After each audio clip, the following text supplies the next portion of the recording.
Imagine an ocean ruled not by sharks, not by dinosaurs, but by monsters that time itself seems to have erased. Before T-Rex ever took its first thunderous step, before the first dinosaur clawed its way across the Triassic mud, another apex predator ruled the earth. A creature with jaws so strange they could shear through armor. A body designed for ambush and precision. And a face like something from a nightmare. We're talking about Dimetrodon. No, Megalodon, not even close. This forgotten predator lived hundreds of millions of years before the first dinosaur, in a world that was still trying to figure out what life should look like. It was called Dunkleosteus, the armored terror of the Devonian seas. But this isn't just a story about a big fish with sharp teeth. It's a story about evolution's first true super predator, a creature that redefined what it meant to hunt. So today, we're diving deep into a time long before the dinosaurs, to uncover the mystery of the forgotten predator that ruled the world's oceans, and what its reign reveals about the origins of every killer that came after. Our story begins around 380 million years ago, during the Devonian Period, a time often called the Age of Fish. Earth's continents were scattered, the air was thick with storms, and the seas were exploding with evolutionary experiments. Jawless fish were learning how to bite. Fins were beginning to look suspiciously like legs. And among them, an apex hunter evolved unlike anything seen before, Dunkleosteus. This wasn't just another fish. Dunkleosteus was a plated titan, stretching up to 10 meters long, roughly the size of a city bus. It weighed nearly 4 tons, and its head was wrapped in armor made of thick, interlocking bone plates. Like a medieval knight, forged by evolution itself. But beneath that armor hid something far more terrifying. It had no teeth. Instead, its skull was built into a pair of sharpened bony blades, self-honing like the edge of a guillotine. When those jaws clamped shut, they generated a bite force estimated at over 8,000 pounds per square inch, nearly rivaling that of a modern crocodile. Imagine that. An animal older than the dinosaurs, capable of biting through anything that dared to swim near it. And it wasn't a mindless brute. Its jaws could snap open in just a fraction of a second, creating a vacuum that sucked prey straight in. Like a biological harpoon combined with a steel trap. So what was it hunting? Pretty much everything. From smaller armored fish called Dunkleosteus, to early sharks, even its own kind. Yes, Dunkleosteus was a cannibal. But here's where things get strange. For all its power, this super predator's body was almost fragile. Behind the armored head, its tail and torso were soft, unarmored, and surprisingly lightweight. Paleontologists believe this made Dunkleosteus an ambush hunter, a creature that lurched forward in bursts, then drifted silently back into the shadows.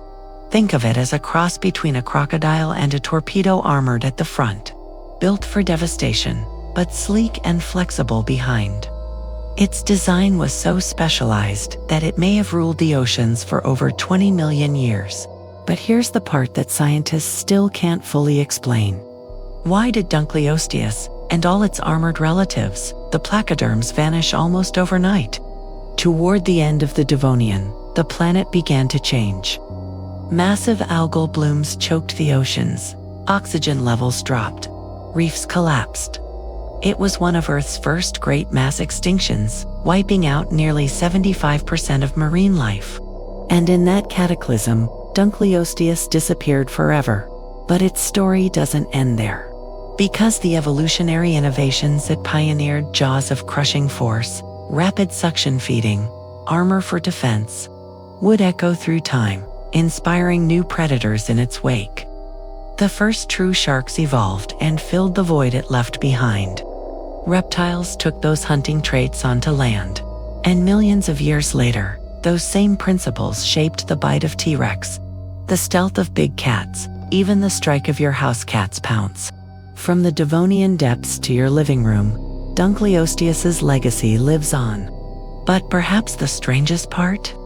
We've never found a complete skeleton of it. Everything we know about this prehistoric monster comes from fragments of its head and jaws. The rest, its body, its fins, even its tail, are still mysteries. Was it fast or sluggish? Did it chase prey in packs or hunt alone? We don't know. And that's what makes Dunkleosteus so haunting. It's a predator we can describe in terrifying detail, yet can't fully picture. So, what happened next? How did evolution replace one of the most fearsome hunters in history?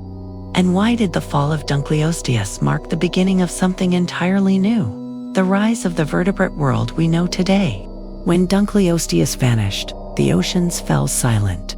The armored giants were gone, and for a brief time, the world's apex predators simply didn't exist. But evolution never leaves a throne empty for long. From the ashes of extinction rose a new kind of hunter, the true sharks. Descendants of those same primitive fishes Dunkleosteus once terrorized.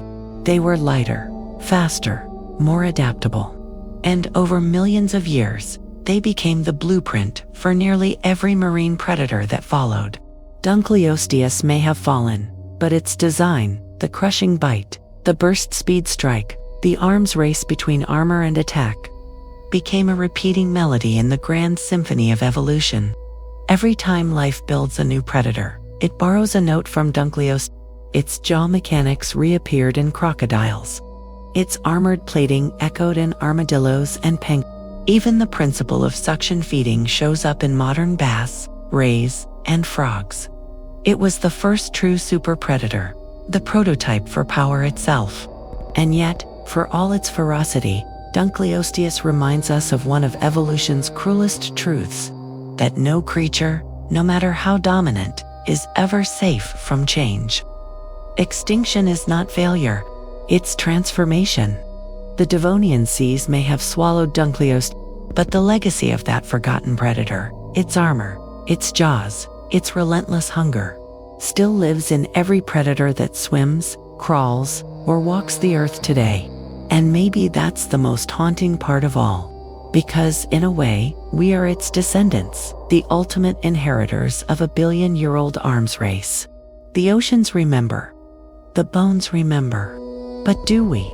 If you love uncovering evolution's strangest secrets, don't forget to like, subscribe, and hit the bell. Because the next creature we're exploring is even stranger than this one. You won't believe what evolution tried next.